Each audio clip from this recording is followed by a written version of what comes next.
now in Lesson 5 called The Empty Tomb, from the Resurrection, Defending What Matters Most. In Lesson 4, we proved that Jesus was dead. We've seen that through the soldiers' testimonies, medical evidence, and Pilate's death certificate. And then plus he released Jesus to Joseph of Arimathea, and then he wrapped and buried Jesus. So we see Jesus was dead. He was buried in the tomb. A stone was rolled in front of it, and the guards were placed to guard it.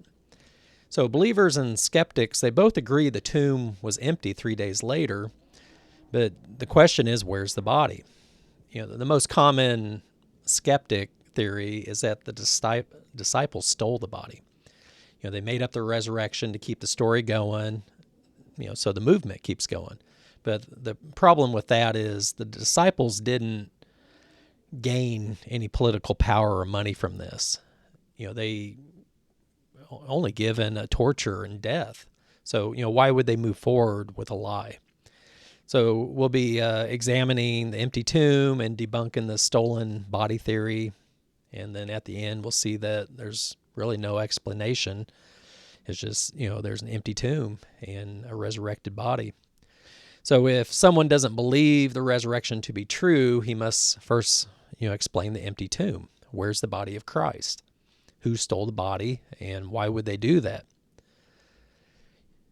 The disciples only received beatings, imprisonment, death for following Jesus. So why would they continue this lie just so they could get abused more?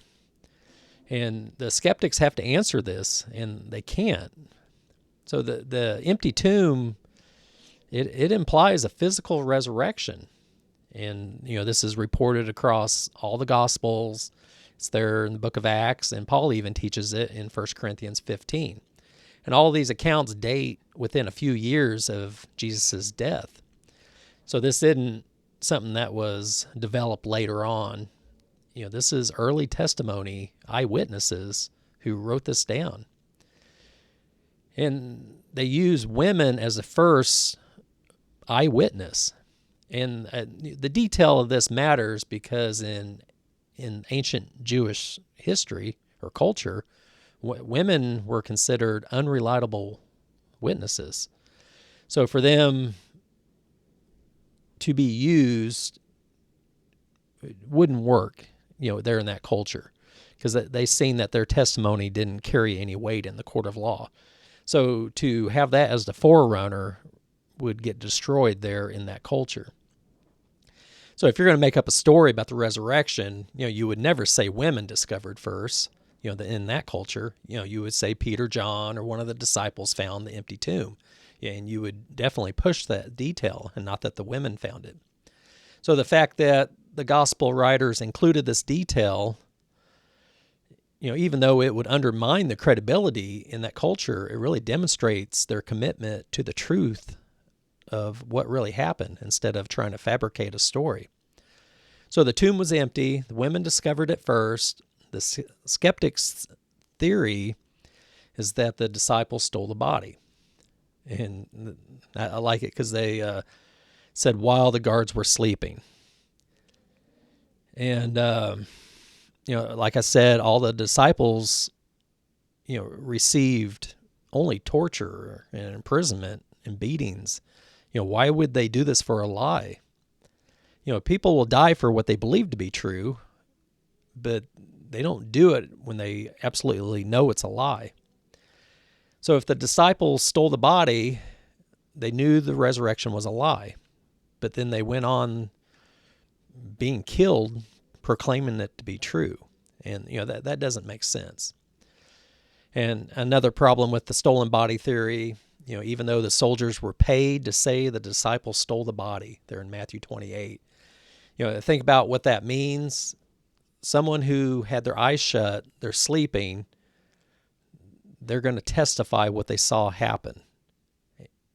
That doesn't make sense. That's not a valid testimony. You can't witness something if your eyes are shut and you're sleeping. And actually in that time, guards would have been put to death for losing a prisoner.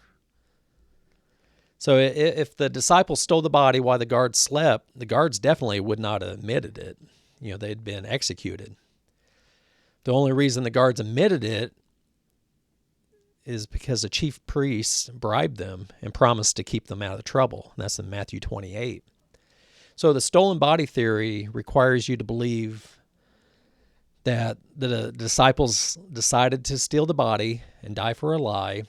They somehow got past the armed guards. The guards admitted they were sleeping, which normally would have got them executed. And the guards testified about something they saw when they were sleeping. So if the body was stolen, why were the wrappings left? Why was the headpiece left neatly rolled there in the tomb, as we see in John 20? If you're in a hurry to steal something, you're just going to snatch and go. You're not going to neatly fold clothing.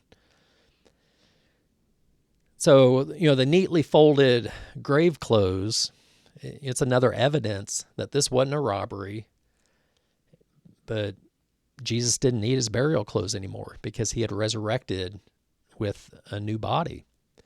And that clothing was left purposely. So that's lesson 5. It's the empty tomb. The tomb was empty. Women discovered it. The disciples had no motive to steal the body. The guard's testimony wouldn't hold up. And the neatly folded clothes proved that it wasn't a robbery.